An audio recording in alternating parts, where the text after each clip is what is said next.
There is a composition, the groundwork of which I have understood to be the sweet wood eclipsed sassafras. This wood boiled down to a kind of tea and tempered with an infusion of milk and sugar hath to some tastes a delicacy beyond the China luxury. I know not how thy palate might relish it. For myself, with every deference to the judicious Mr. Reed, who hath time out of mind kept open a shop, the only one he ever's in London, for the vending of this wholesome and pleasant beverage, on the south side of Fleet Street, as the approaches Bridge Street, the only Salopian house.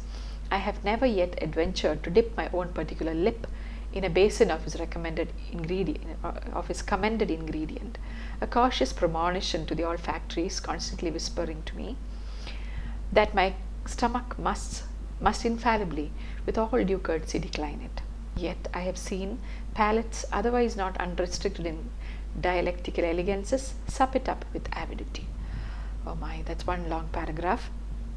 And so he says, now he goes on to talk about something called sassafras, eclipsed, a sweet wood eclipsed. Eclipsed means called, named.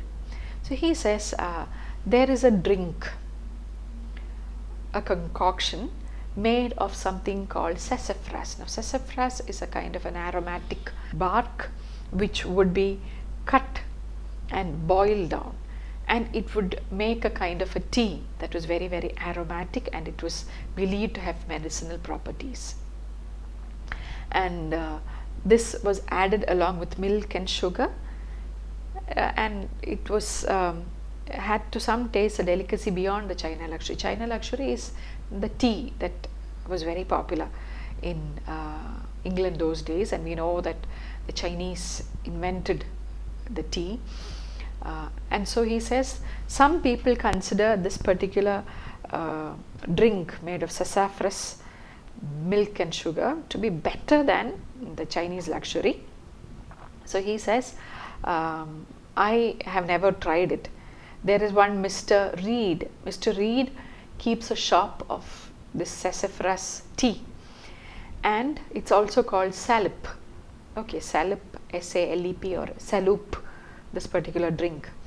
And he has a shop, that is why he calls it the Salopian house, a place where the Salopian house, actually it refers to houses or anything related to the place called Shropshire and its inhabitants. But here I think in this particular essay he means this shop where salop or sassafras tea is served.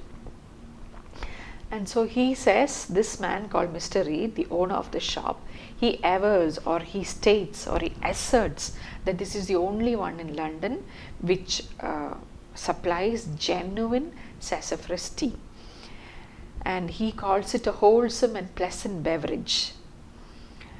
And he gives us the location of this shop, this sassafras tea shop. And Charles Lamb tells us that though many people have said that this is good, that it's tasty, somehow I have never dipped my lips into this drink. He has an aversion for this drink. He's not a very experimental person when it comes to culinary items, and so he says, I have never tasted it. But then I have seen palates not otherwise uninstructed in dialectical elegances. Means I have seen people who are gourmets or who have tasted various kinds, who are experts in various tastes and delicacies. I have seen such people sup it up with avidity, means drink this particular tea with great liking or avidity. But somehow I have never ventured into drinking this liquid, because he has already decided that this is not for him, or he has decided that it is not his cup of tea. I know not by what particular confirmation of the organs it happens, but I have always found that this composition is surprisingly gratifying to the palate of a young chimney sweeper. Whether the oily particles, sassafras is slightly oleaginous, do attenuate and soften the fuliginous concretions which are sometimes found in dissections to adhere to the roof of the mouth in these unfledged practitioners, or whether nature, sensible that she mingled too much of bitter wood in the lot of these raw victims, caused to grow out of the earth her sassafras for a sweet lenitive. But so it is that no possible taste or odor to the senses of the young chimney sweeper can convey a delicate excitement comparable to this mixture. Yet another long sentence. So he says, I don't know what exactly the reason is, but then I have found something very strange. I have discovered that young chimney sweepers, all of them, they all unanimously have a liking for this sassafras tea. And he wonders what might be the reason. So he thinks that the oily particles, because sassafras is oleaginous. Oleaginous means oily. Okay. And he thinks that he believes, or maybe he says it is because the oiliness or the oleaginous nature of this sassafras, it attenuates or it weakens or it reduces the concretes. There are, because of this constant intake of soot and smoke, it all gets deposited inside the lungs of these little children. And so he wonders whether this oily texture of the sassafras, whether it can soften and weaken, and it can slowly remove these fuliginous means sooty and smoky concretions. Concretions is mass lumps or deposits of the soot inside their system. And so it is found, he says, in dissections. He is kind of quite unemotional when it comes to all this, because he says that when the dead bodies of these children, the chimney sweeps, when they had been dissected by the doctors, it was found that black lumps of soot, solid masses of soot, were found attached to the roof of their mouths and maybe their windpipe or their lungs too. And so he says, this drink, I think, has the capacity to loosen or to reduce the soot. Maybe that is why these chimney sweepers are especially fond of sassafras. Maybe it gives them some kind of relief from the suffocation that they otherwise experience. And he thinks, or maybe it is a gift from Mother Nature, because Mother Nature, he doesn't use the word, but nature, he says, knows that she has mingled too much of bitter wood in the lot of these raw victims. Means nature herself feels bad. She regrets that she has assigned too much of hardness, too much of sorrow, too much of difficulties into the lives of these poor children. And so, as a compensation, she has grown out of the earth her sassafras for a sweet lenitive. Lenitive is a soothing medicine. So maybe she is trying to compensate for the sad fate of her children, these young chimney sweeps, by giving them this sassafras. So because that would help them to alleviate the sufferings caused by the intake of the soot. But whatever it is, he says, whatever the reason may be, I have found that always, invariably, young chimney sweeps love this drink. Being penniless, they will yet hang their black heads over the ascending steam to gratify one sense if possible, seemingly no less pleased than those domestic animals when they purr over a new-found sprig of valerian. There is something more in these sympathies than philosophy can inculcate. So he says he has often seen children, little chimney sweepers, bend over a bowl or a cup of sassafras tea, and though they are penniless, they somehow manage to find money to buy themselves a sassafras tea and drink it. And the children who look into these cups or bowls of sassafras tea have a very content look on their face, and he says they remind him of kittens, little cats who have found newfound sprig of valerian. Valerian is some kind of a root of a plant which has got a pungent smell, and so this pungent smell, it attracts cats, or cats like this smell. And so like a cat who purrs happily, or you know the purring sound, when they find the sprig of valerian, same way or similarly these little children, the chimney sweeps, are so happy when they look into their cups of sassafras tea. There is something more in these sympathies than philosophy can inculcate. So he says, I really cannot explain or philosophize on what exactly the children feel when they drink sassafras tea. Now, albeit Mr. Reed boasteth, not without reason, that his is the only Salopian house, yet be it known to thee, reader, if thou art one who keepest what are called good hours, thou art haply ignorant of the fact. He hath a race of industrious imitators who from stalls and under open sky dispense the same savoury mess to humbler customers at the dead time of the dawn, when, as extremes meet, the rake reeling home from his midnight cups, and the hard-handed artisan leaving his bed to resume the premature labours of the day, jostle not unfrequently to the manifest disconcerting of the former for the honours of the pavement.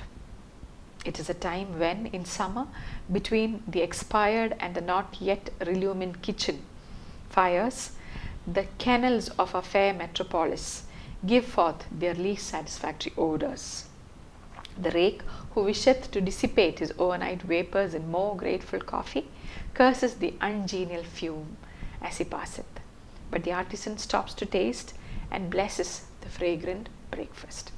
So there, in this particular paragraph, he tells us that though, now albeit means although, this Mr. Reed boasts, or Mr. Reed says that his shop is the only shop that serves sassafras tea, good quality sassafras tea.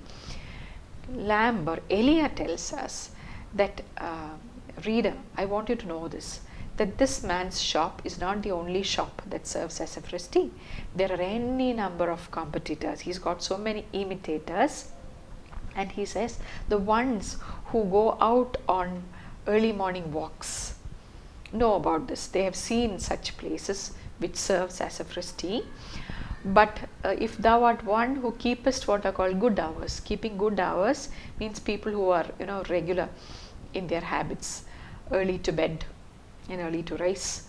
So the ones who stick to good hours, who don't roam around in the early hours of the morning, in case you belong to that category, you are happily ignorant. Happily means perhaps, maybe you don't know that if you walk out in the early pre-dawn hours out into the streets of London, you would find many stalls where you would see many young chimney sweeps waiting to get a cup of sassafras tea before they embark on their job for the day. And it is that time of the dawn, he says, when the extremes meet, because the early morning hours, maybe some 4 o'clock, 5 o'clock, it is that at that time that the rake is the wastrel, the rich young men who spend the whole night drinking and enjoying themselves, entertaining themselves, having parties, and they get so drunk they spend time in happy crowds, and then when it's early morning they slowly reel home. Reel in the sense they're not able to walk straight because they are drunk, and they're just slowly recovering from the drunken stupor, and so they are kind of reeling home to his bed. And it is at that very same time that the artisan, the hard-handed artisan, means the workmen, the hard-working workmen, they have after their sleep, maybe the very few hours of rest that they get early in the morning, they wake up so that they can once again go back to their workplace and resume the work that they had stopped the previous day. So this is the time when these two categories meet. One is the rake, that's why he calls them the extremes. One is the rake who has no care in this world, who has a lot of money to throw around to waste on his drinks and food and partying. And on the other hand, you have this hard working artisan who has to get up early in the morning, who has no time to spend an extra minute in the warm bed, so who has to start off from home so that he can reach his workplace in time. So these two people, they jostle for space on the pavement. And then he says that it is this time when between the expired and not yet re-illumined kitchen fires. So the kitchen fires are dying down. They have already died down. The kitchen fires have died down after a night's work. And then they have not been re-illumined. They have not been lighted once again because it's too early. So it is between that time that you would find that the streets are full of all kind of satisfactory odors, because the early risers and again the late sleepers, like the ones we met earlier, they would be rushing. The rake would be going towards home and the artisan would be going away from his home. And so this rake, he definitely wants to drink a cup of coffee. He wants to dissipate his overnight vapors in more grateful coffee. Means dissipate his overnight vapors to get rid of his drunken stupor by drinking a cup of. So what he wants is a strong cup of coffee, and therefore he curses the ungenial fume. Ungenial fume is the smell of sassafras, the smell that he doesn't like, because this sassafras, as far as I understand from what I have read in this essay, is a drink that is usually consumed by people like workers and chimney sweeps.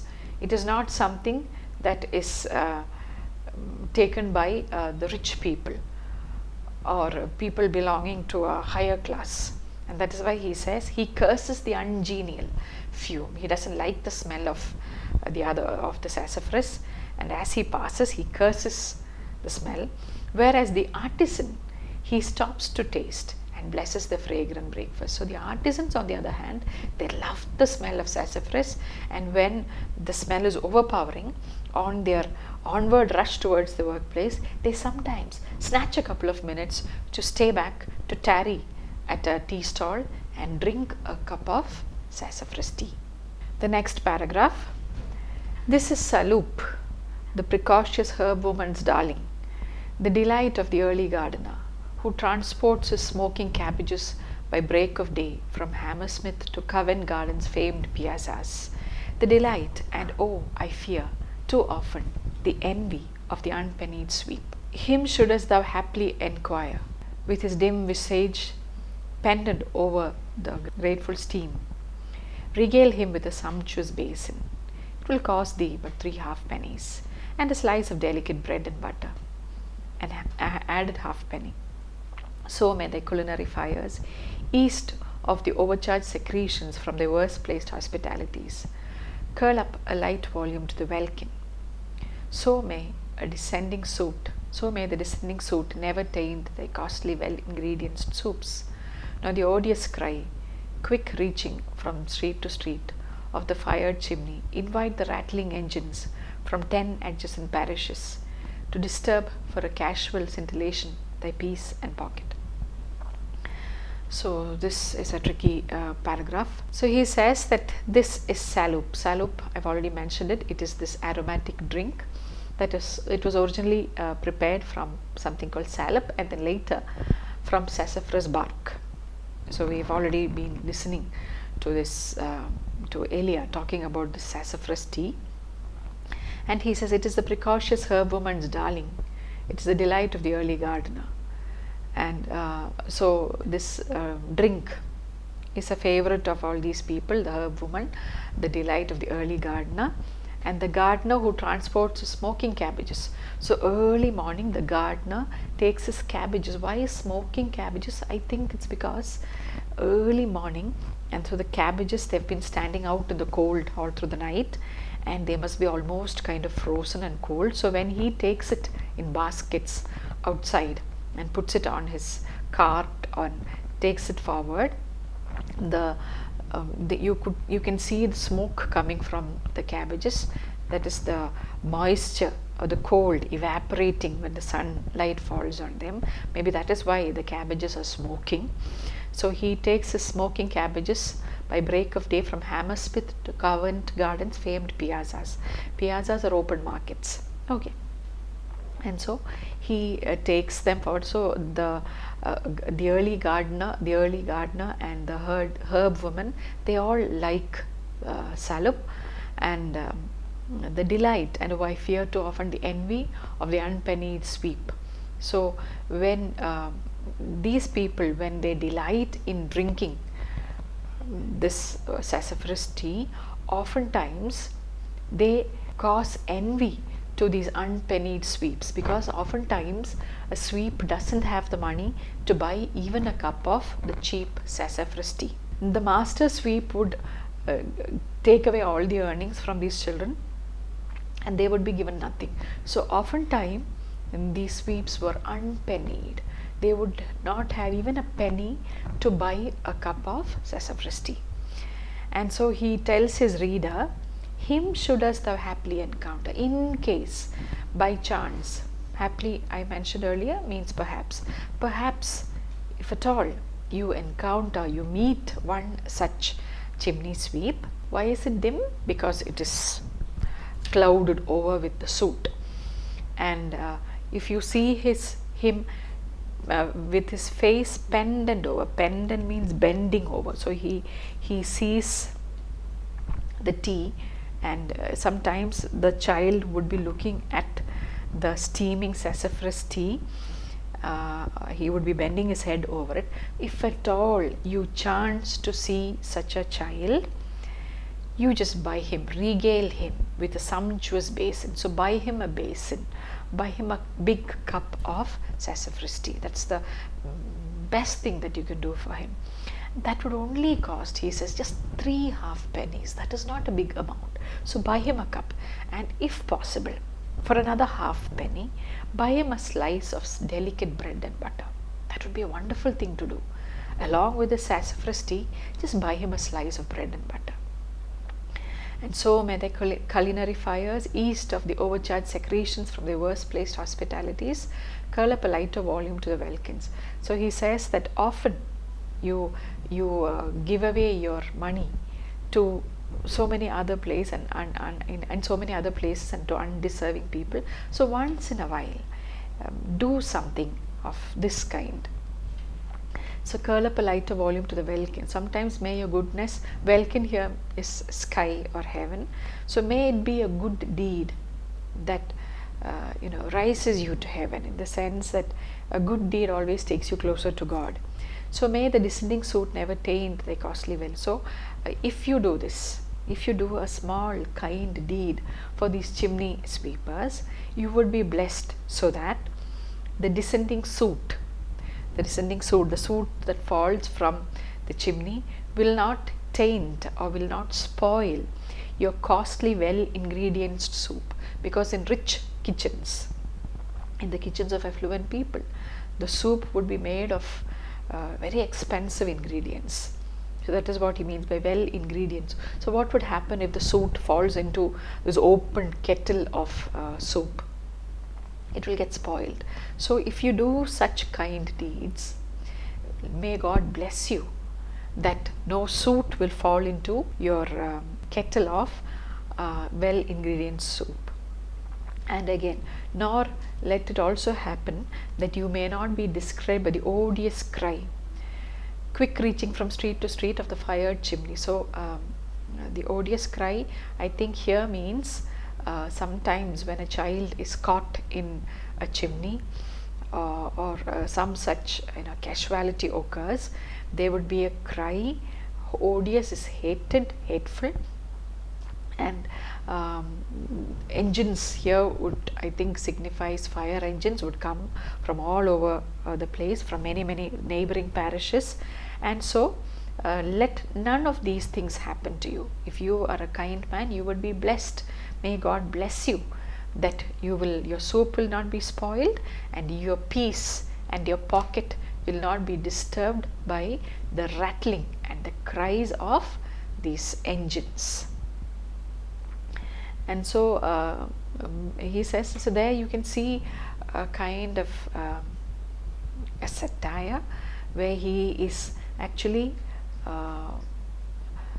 can't say poking fun at, but he is actually pointing a finger at the callousness of the rich people, who even when they know that a human child is crawling up the chimney to clean it for them, they are more concerned about the taste of their soup, and they don't want their peace to be disturbed by the irritating sound of fire engines. All these are, inconveniences for them. They are not at all bothered about this child who is working his painful way through the narrow, dark chimneys. So here Charles Lamb seems to be accusing these people, albeit in a very tricky manner. So let nothing happen that will cause a scintillation of your peace and your pocket. Okay. Then, I am by nature extremely susceptible of street affronts. Okay, now he goes on to another anecdote.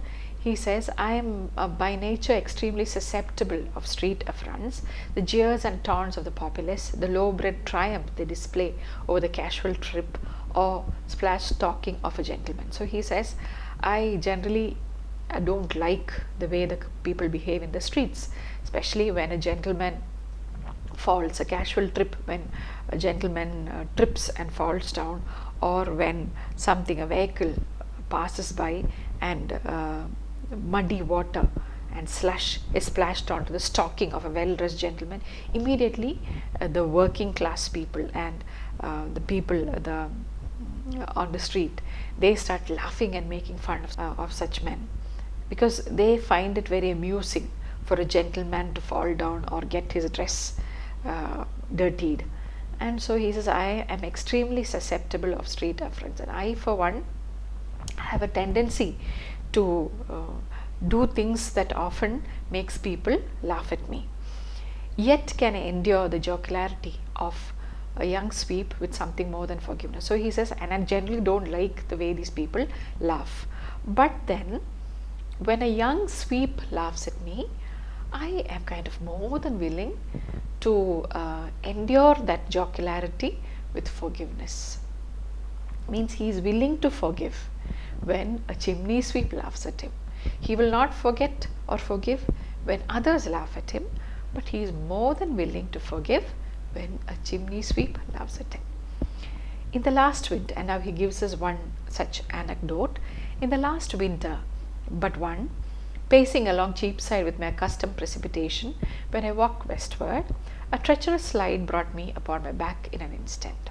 I scrambled up with pain and shame enough, yet outwardly trying to face it down as if nothing had happened, when the roguish grin of one of those young wits encountered me. There he stood, pointing me out with his dusky finger to the mob, and to a poor woman, I suppose his mother in particular, till the tears for the exquisiteness of the fun, so he thought it, worked themselves out at the corners of his poor red eyes, red from many a previous weeping, and soot inflamed, yet twinkling through all with such a joy, snatched out of desolation, that Hogarth has got him already. How could he miss him?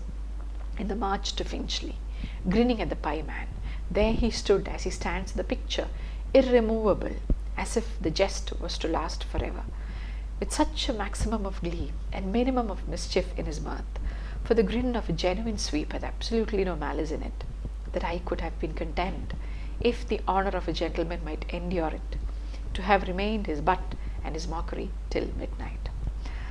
So again, in one long sentence, he tells us about how once last winter but one, I guess the year before last, when he was walking along this place called Cheapside with my accustomed precipitation, in the sense that he was walking lost in thought and with his usual absent-minded nature, and suddenly what happened was he slid and he fell down. A treacherous slide brought me upon my back in an instant. So he fell down on his back and he scrambled up. It was hurting.